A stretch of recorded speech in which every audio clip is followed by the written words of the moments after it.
Que Dieu vivant et vrai vous bénisse abondamment au nom puissant et victorieux de Jésus-Christ. Bienvenue à cette émission. Que dit la parole de Dieu? C'est moi, votre serviteur, le révérend Ben Titungbanda. Aujourd'hui, nous allons examiner les Écritures en considérant les thèmes suivants. Glorifions Dieu créateur pour ses œuvres puissantes et parfaites.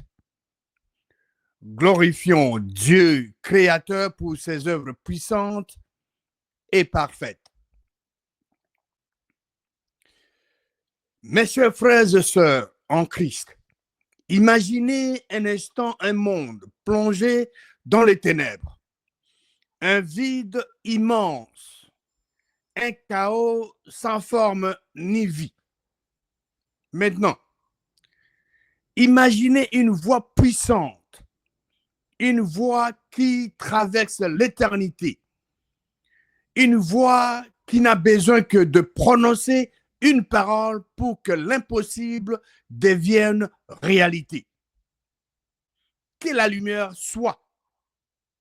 Et soudain, la lumière jaillit, les ténèbres se dissipent et la vie commence à éclore.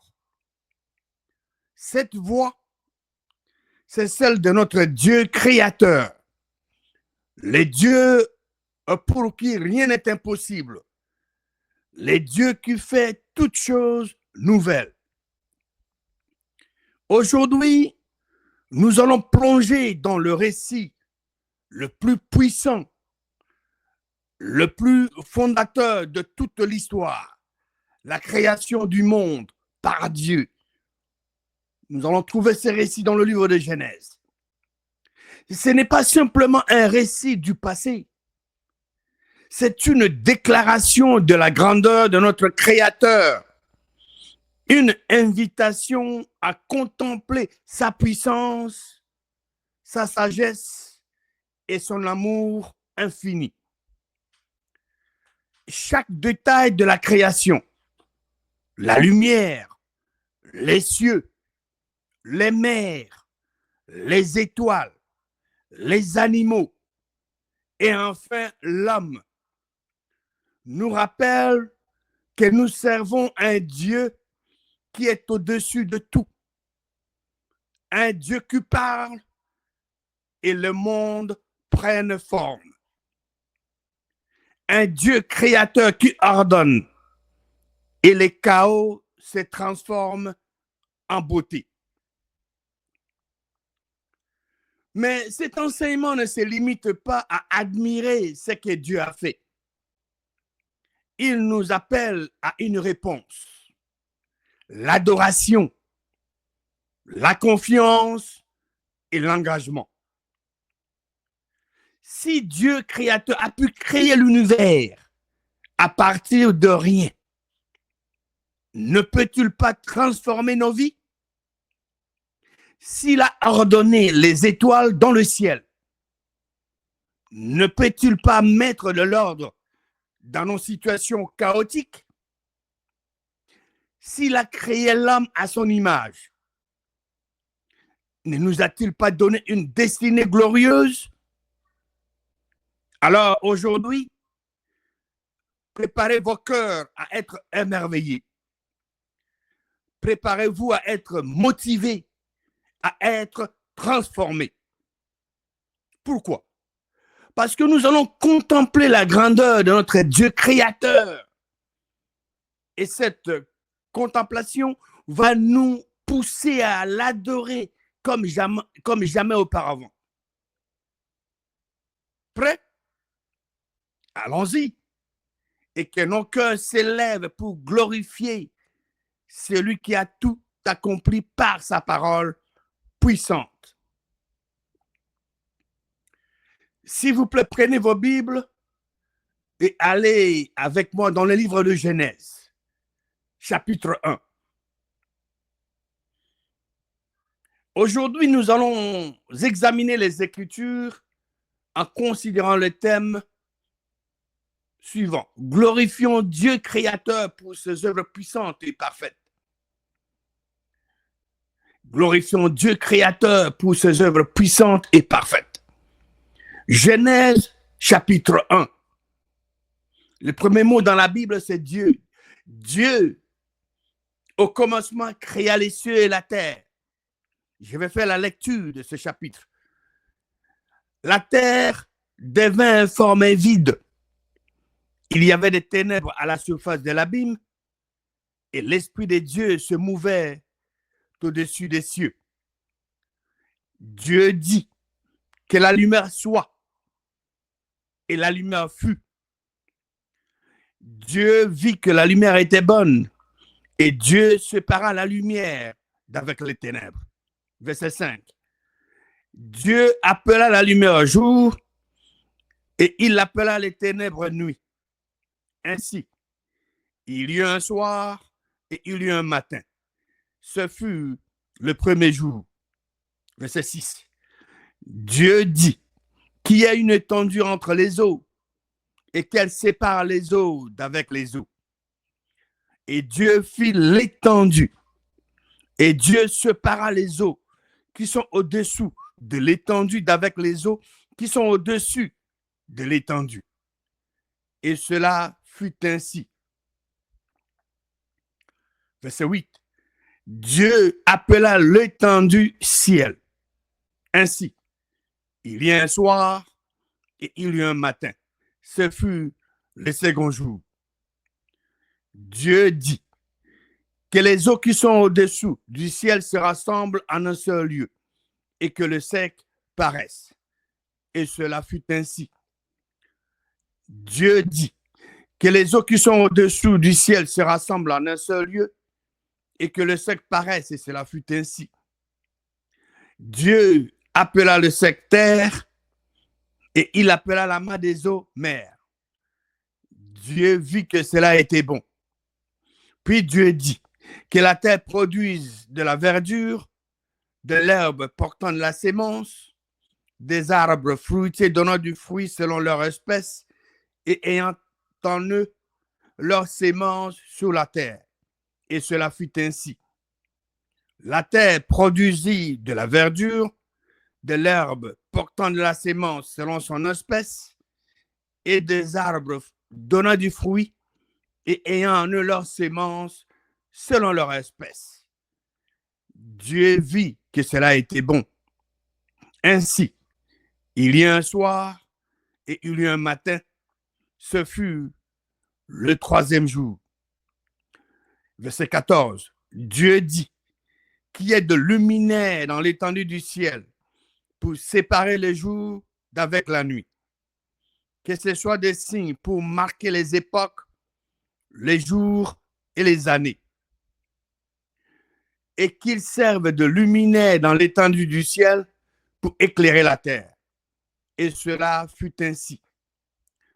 Dieu fit les deux grands luminaires, le plus grand luminaire pour présider au jour et le plus petit luminaire pour présider à la nuit.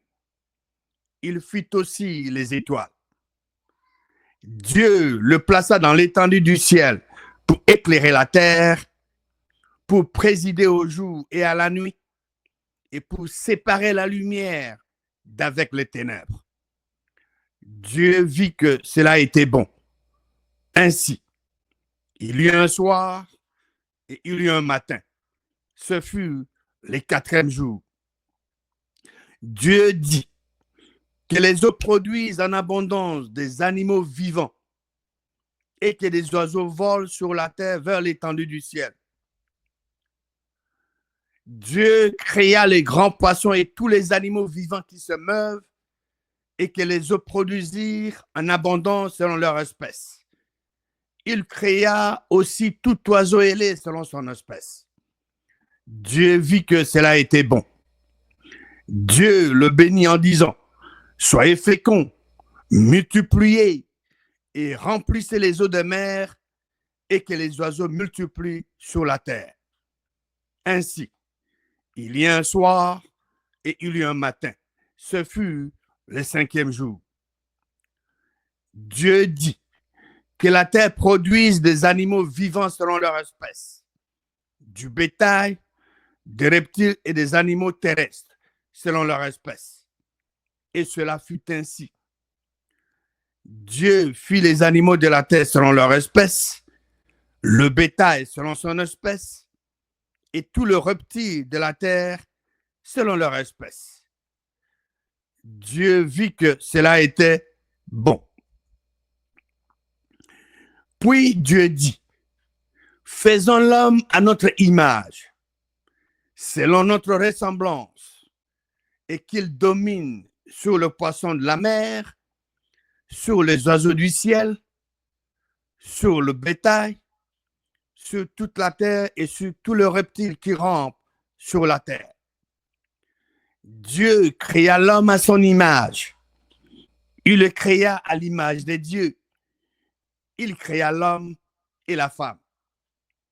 Dieu le bénit et Dieu leur dit, soyez féconds, multipliez, remplissez la terre et l'assujettissez, et dominez sur le poisson de la mer, sur les oiseaux du ciel et sur tout animal qui se meurt sur la terre.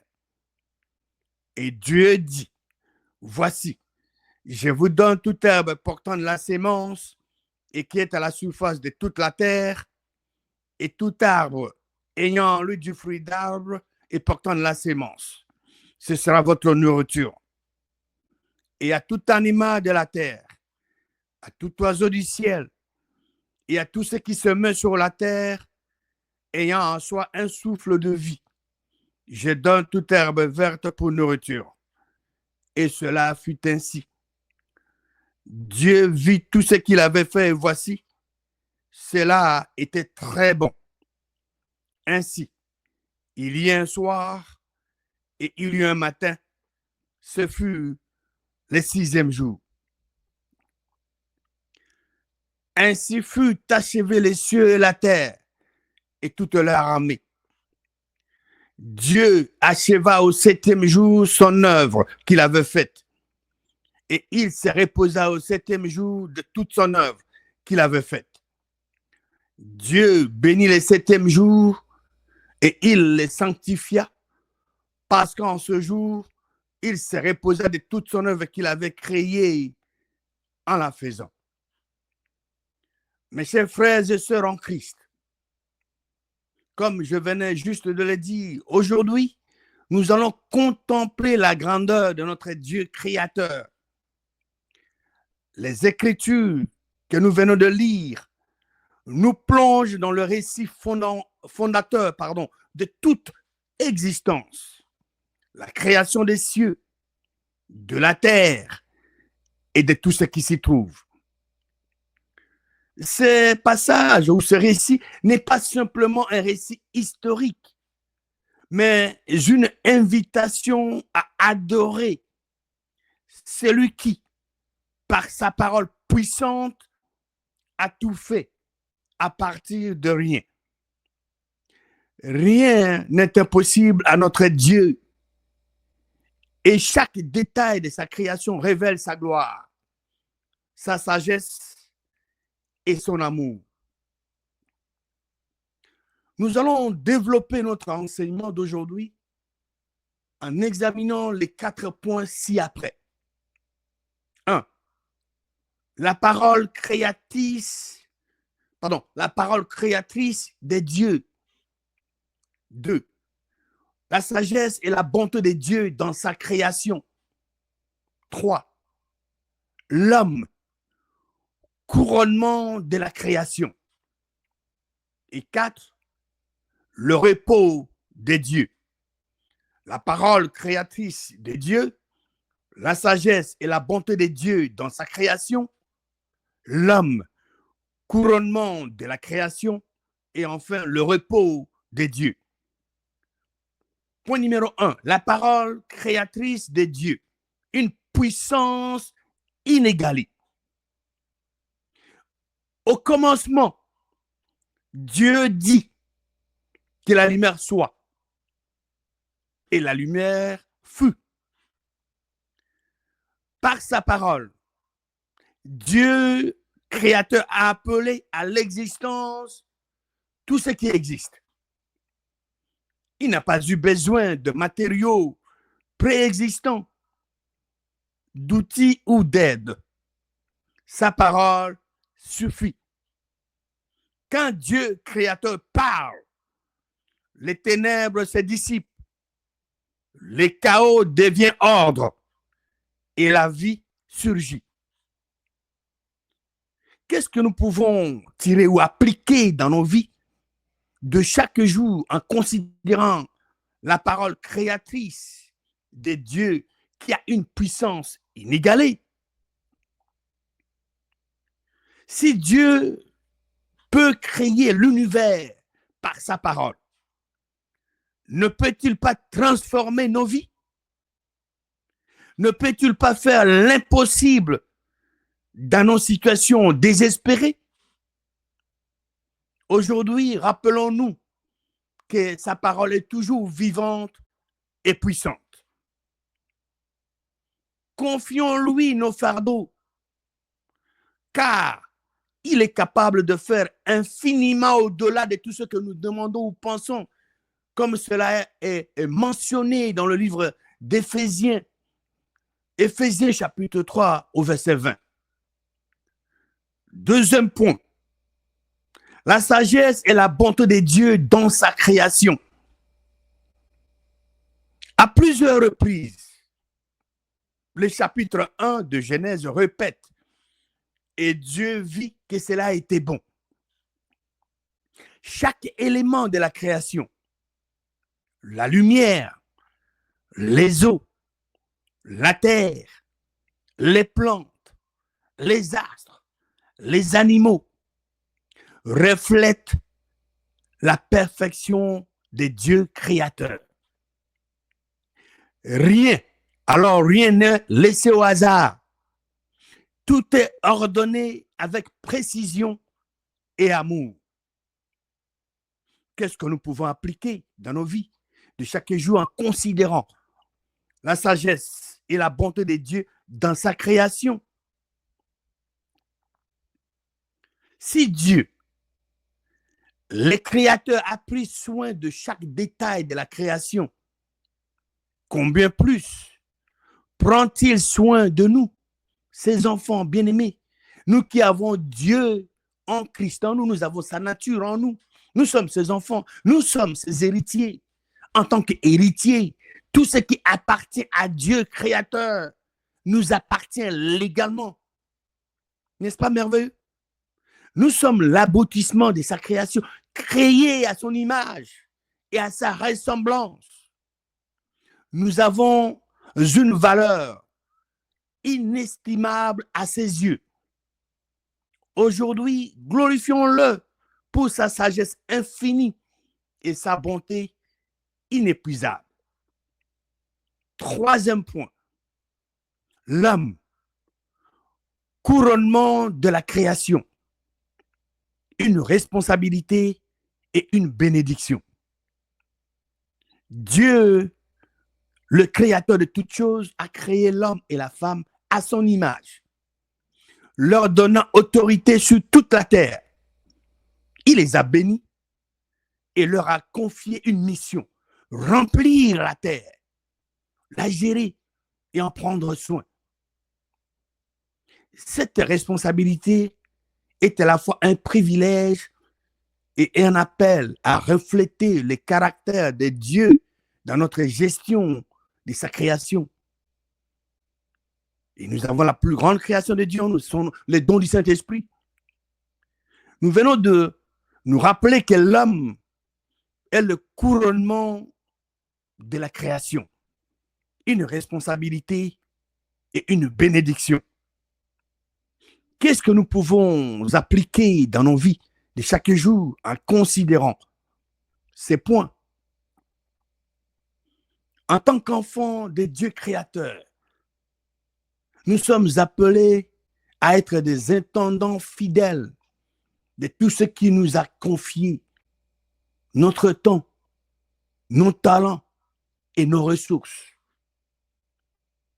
Comment honorons-nous Dieu créateur dans notre gestion de tous ces bienfaits. Aujourd'hui, engageons-nous à les glorifier en prenant soin de ce qu'il a créé en nous, sa nature, les dons du Saint-Esprit, que nous avions reçus le jour où nous étions nés de nouveau. Et le quatrième et le dernier point, le repos de Dieu, un modèle pour notre vie. Après 6 jours de création, Dieu créateur s'est reposé le 7e jour. Ce repos n'était pas dû à la fatigue, mais à l'accomplissement parfait de son œuvre.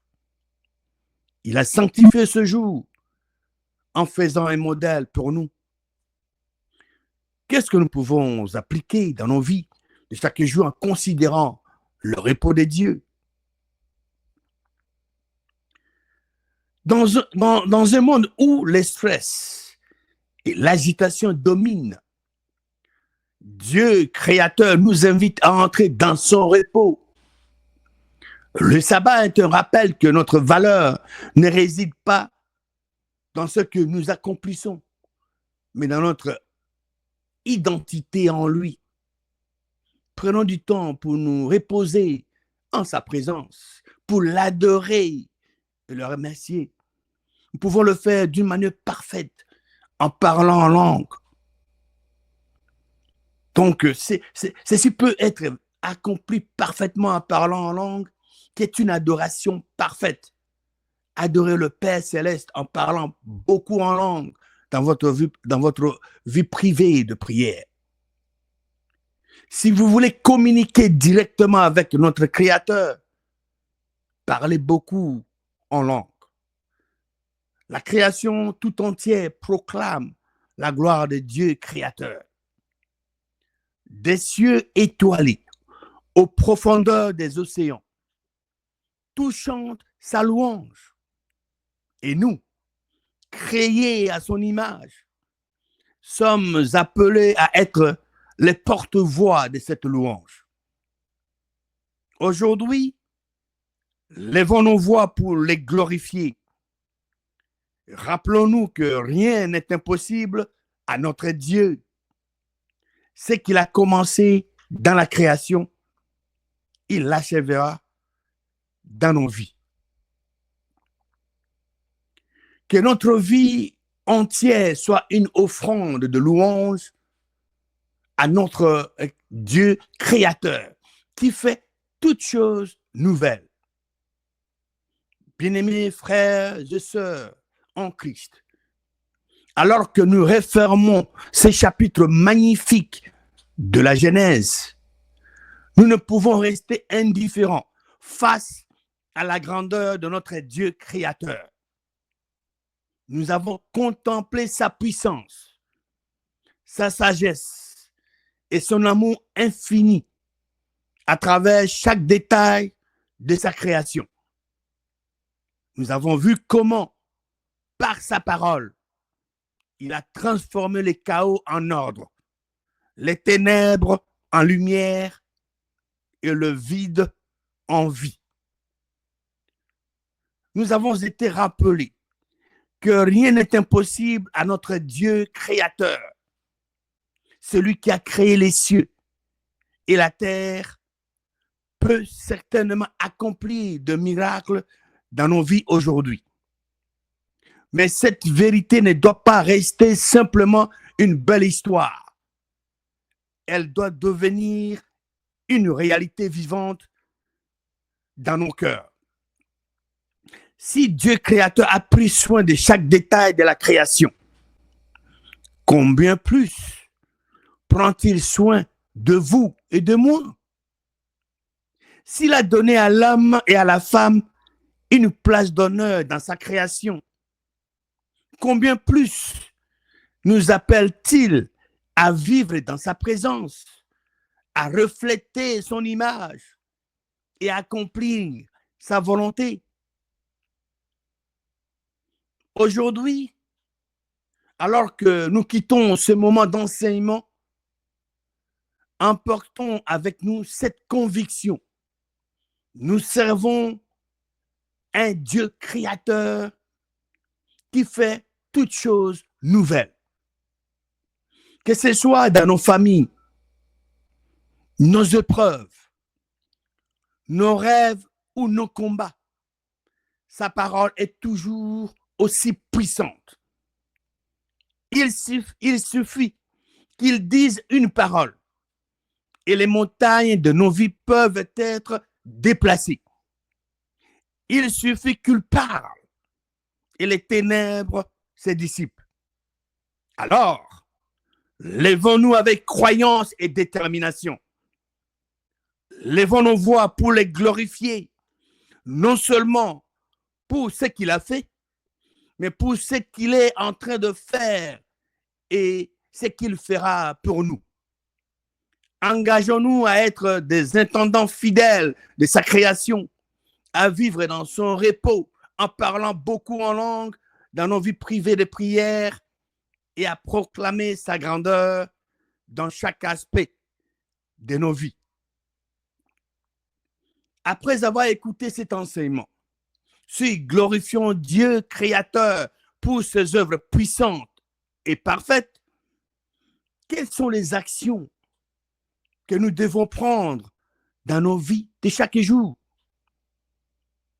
1. Adorons-le pour sa puissance créatrice. 2. Confions-lui nos impossibilités, car il est le Dieu de l'impossible. 3. Engageons-nous à être des fidèles intendants de sa création en nous.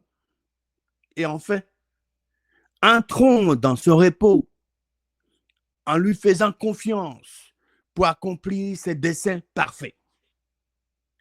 Sortez d'ici avec cette assurance. Vous servez un Dieu créateur pour qui rien n'est impossible. Et parce qu'il est avec vous, il est en Christ en vous. Votre avenir est rempli de sa gloire, de sa puissance et de sa bonté. Allez et vivez en lui, rendant toute la louange qu'il mérite chaque jour dans votre vie.